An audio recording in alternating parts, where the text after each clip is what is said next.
అందరికీ నమస్కారం. నా పేరు రమ. నువ్వే కావాలి 27వ భాగం. రచయిత జానకి గారు. కుర్చీలో కూర్చున్న అమ్మాయి వైపు చూస్తూ, ఎవరు అమ్మాయి పేపర్ పెట్టుకొని తెగ చదివేస్తోంది? ఒకవేళ నర్స్ అయి ఉంటుందా?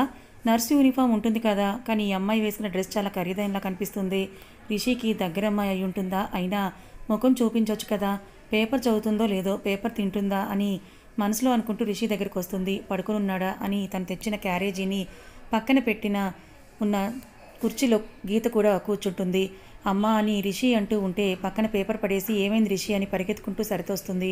ఇదేంటి పక్కనున్న నాకు వినిపించలేదు, పేపర్ చదువుతున్న దీనికి వినిపించిందా? ఏమైంది రిషి అని మీదకొచ్చి మరి పడిపోతోందని కోపంగా గీత సరిత వైపు చూస్తుంది. నాకేం కాలేదు సరిత, నన్ను కొంచెం కూర్చోపెడతావా అని రిషి అడుగుతాడు సరితని. ఇదేంటి ఇప్పటి వరకు నా మీద కోపం చూపించాడు, ఇప్పుడు ఇంత ప్రేమతో మాట్లాడుతున్నాడేంటా అని సరితని నవ్వుకుంటూ, అలాగే బావా అని దిండు తీసి తన పైకి లాగి కూర్చోబెడుతుంది రిషిని. చేతిలో ఉన్న చున్నీని గట్టిగా లాగుతూ కోపంతో, గీత వీడికి బాగా ఎక్కువైపోయింది, ఆ అమ్మాయిని చూడగానే సొల్లు కాచుతున్నాడు అని మూతి పక్కకు తిప్పుకొని కోపంగా రగిలిపోతూ ఉంటుంది గీత.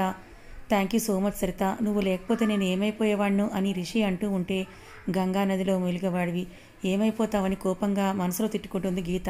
సరిత నవ్వుతూ, చాలే బావా వెటకారం, నీ కోసమని వేడివేడిగా భోజనం తీసుకొచ్చాను, తింటావా అని అడుగుతుంది. నీ చేత్తో చేసావా సరిత అని రిషి అడుగుతాడు. లేదు, మా పని మనిషి చేసింది బావా, నాకు వంట చేయడం రాదని అంటుంది సరిత. అవునా, నీ చేత్తో తినిపిస్తే నువ్వు చేసినట్టుగా అనిపిస్తుందిలే అని రిషి అంటూ ఉంటే, గీత కోపంగా ఏం మాట్లాడాలో అర్థం కాక, వీడికి బాగా ఎక్కువైంది, ఇప్పుడు కాదు నా వెంట పడతావు కదా అప్పుడు చెప్తా అని మనసులో తిట్టుకుంటుంది. సరే తీసుకురా తిందామని అంటూ ఉంటే, సరిత వెళ్ళి అలా చూస్తూ ఉంటూ, ఎవరండి మీరు అని అడుగుతుంది గీతని తడబడుతూ. గీత నేను అని చెప్పే లోపలే రిషి, ఏ గీత ఎప్పుడొచ్చావు, నేను చూడలేదే అని అంటాడు.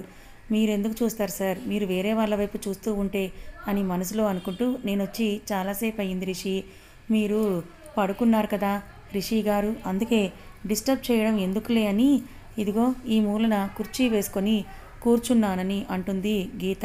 లోపలే నవ్వుకుంటున్న రిషి పైకి మాత్రం, అవునా సరే, మమ్మీ మధు బయటికి వెళ్ళారు, తను నా వరదలు సరిత, సరిత తను గీత, నాతో పాటు కాలేజీలో చదువుతోంది అని పరిచయం చేస్తాడు రిషి. అవునా, హాయ్ అని సరిత అంటుంది. గీత కూడా హాయ్ అని పలకరించి, సరే మీరు బయట ఉంటారా లేక ఇక్కడే కూర్చుంటారా అని సరిత అడుగుతుంటే, గీత కోపంగా, నేను ఇక్కడే ఉంటే మీకేం అడ్డు వచ్చానే, బయటకు పో అని ఇండైరెక్ట్గా చెప్తున్నావా, నేను చచ్చినా వెళ్ళను, ఏం చేసుకుంటావో చేసుకో అని మనసులో తిట్టుకుంటుంది గీత. ఏంటి ఏం మాట్లాడడం లేదని సరిత అడుగుతుంది. అది మీకేమైనా నేను అడ్డా అని అడుగుతుంది గీత. అది బావకి భోజనం తినిపిస్తాను కదా, తనకి దిష్టి తగులుతుందేమోనని, మీరు కొద్దిసేపు బయట ఉంటే నేను తనకు తినిపిస్తాను, తర్వాత మీరు లోపలికి రండి అని సరిత అంటే, గీత కన్నీళ్ళు పెట్టుకుంటూ, సరే సారీ డిస్టర్బ్ చేశానని బయటకు వెళ్తూ ఉంటే, రిషి ఏ గీత ఆగు అంటాడు. ఎక్కడికి రా, మళ్ళీ బయలుదేరావు అని గణపతి నాయుడు రాకేష్ని అడుగుతాడు. ఏం లేదు తాతయ్య, అలా బయటకు తిరిగొద్దామని, కాలేజీకి వెళ్ళడానికి బోర్ కొడుతోంది, నాకు కావాల్సిన మనిషి రావడం లేదు కదా, వాడికి తగ్గితే కానీ ఇది రాదు అని అనుకుంటూ మనసులో అనుకుంటాడు రాకేష్. చూడు మనవడా, ఎలక్షన్స్ దగ్గర పడుతున్నాయి, నువ్వు ఎటువంటి గొడవలు తీసుకొని రాకు, కావాలి అంటే నీకు నచ్చిన అమ్మాయితో ఎంజాయ్ చేయరా, తిరుగు, నీకు నచ్చినట్లు తిరుగు, నేనేమీ అనుకోను, నేను వద్దన్నానా చెప్పు, కానీ ఎలక్షన్స్ అయ్యేంత వరకు మాత్రం కొంచెం జాగ్రత్తగా ఉండు, అర్థమవుతోందా నీకు అని గణపతి నాయుడు చెప్తాడు. అలాగే తాతయ్య, నేను జాగ్రత్తగానే ఉంటాను, మీరు భయపడకండి నా గురించి అని అక్కడి నుంచి బయలుదేరి రాకేష్ బయటకు వచ్చేస్తాడు. ఏంటో వీడికి ఎంత చెప్తున్నా వీడు మొండి పట్టుదల తప్ప ఎదుటి వాళ్ళ మాట వినడు కదా అని గణపతి నాయుడు అనుకుంటూ తన పనిలో పడిపోతాడు. ఎక్కడికి వెళ్ళిపోతున్నావు గీత అని రిషి అడుగుతాడు. గీత రిషి ఉన్నవైపు తిరిగి, నేను బయట కూర్చుంటాను, మీ మదలు మీకు తినిపిస్తోంది కదా, నా దిష్టి తగులుతుందేమో అని తను భయపడుతోందని అంటుంటే, రిషి లోపలే నవ్వుకుంటూ, ఏం పర్వాలేదులే, నాకు దిష్టి తగిలేస్తే నువ్వు దిష్టి దిద్దుగానిలే అని పెదాలను నాలుగుతో టచ్ చేసి చూపిస్తాడు గీతకి. కోపంగా గీత, నేనెందుకు సార్, కావాల్సిన వాళ్ళు అదే మీ మరదలుంది కదా అని కోపంగా చెప్తూ ఉంటే, ఈ లోపల గీత ఫోన్ రింగ్ అవుతుంది. గీత ఫోన్ ఎవరా అని చూస్తూ ఉంటే, ఆ పేరు చూసి గీతకు చెమటలు పడుతూ ఉంటాయి. ఏమైంది గీత, ఎందుకలా భయపడుతున్నావు, ఎవరు ఫోన్ చేస్తున్నారు నీకు అని రిషి కంగారుగా అడుగుతాడు. ఎవరూ లేరులే, నాకే కొంచెం తల తిరుగుతున్నట్టుగా అనిపిస్తోంది, నేను ఇప్పుడే వస్తాను అని అంటూ ఫోన్ పట్టుకొని బయటకు వెళ్తూ ఉంటే, గీత ఏ గీత ఆగు అని కోపంగా అరుస్తాడు రిషి. ఏమైంది రిషి, ఎందుకు అలా అరుస్తున్నావని గీత అడుగుతుంది. ఎందుక నీకు తెలియదా? అసలు ఫోన్ ఎవరు చేశారు? నిజం చెప్పవే అని రిషి అడుగుతాడు. ఇదేంటి తనకి ఫోన్ వస్తే రిషి ఎందుకు ఇంత రియాక్ట్ అవుతున్నాడని వాళ్ళిద్దరి వైపు చూస్తుంది సరిత. ఏమీ లేదని చెప్పాను కదా రిషి, ఎందుకు నువ్వు రెస్ట్ తీసుకో అని అంటూ ఉంటే గీత ఫోన్ అలా రింగ్ అవుతూనే ఉంటుంది. ఆ ఫోన్ నాకు ఇవ్వని కోపంగా అడుగుతాడు. నేను ఇవ్వను రిషి, నేను నా ఫోన్ ఎందుకు ఇవ్వాలి అని అంటుంది. నువ్వు ఫోన్ చేతిలో పెట్టకపోతే నేను నీ దగ్గరికి రావాల్సి వస్తుంది, నేను వస్తే ఎలా రావాలో నీకు బాగా తెలుసు అనుకుంటూ రిషి అంటూ ఉంటే ఏమైందని మధు డోర్ దగ్గర నిలబడి అడుగుతాడు. గుండెలు మీద చేయి వేసుకొని గీత అమ్మయ్య మధు అని వచ్చాడు, ఏదో ఒకటి చెప్పి తప్పించుకోవాలని మనసులో అనుకుంటుంది. ఏం లేదురా, ఫోన్ ఇమ్మంటే మీ చెల్లెలు ఎక్స్ట్రాలు చేస్తోంది, ముందు దాని చేతిలో నుంచి ఫోన్ తీసుకొని నా చేతికి ఇవ్వరా అని రిషి మధుతో చెప్తాడు. ఇదేంటి గీత కంగారు పడుతోంది, మరి ఫోన్ గురించి ఇద్దరు ఎందుకు ఇలా మాట్లాడుకుంటున్నారు, అసలు ఏం జరుగుతోంది ఇక్కడ అని మధు ఆలోచిస్తూ రిషి దగ్గరికి వచ్చి, అసలు నువ్వు ఎందుకురా ఇంతగా రియాక్ట్ అవుతున్నావు? ప్రతి విషయానికి కూడా తనకి ఫోన్ వస్తే నీకెందుకు, తనే మాట్లాడుతుంది కదా, ముందు నువ్వు రెస్ట్ తీసుకో అని కోపంగా అంటాడు మధు.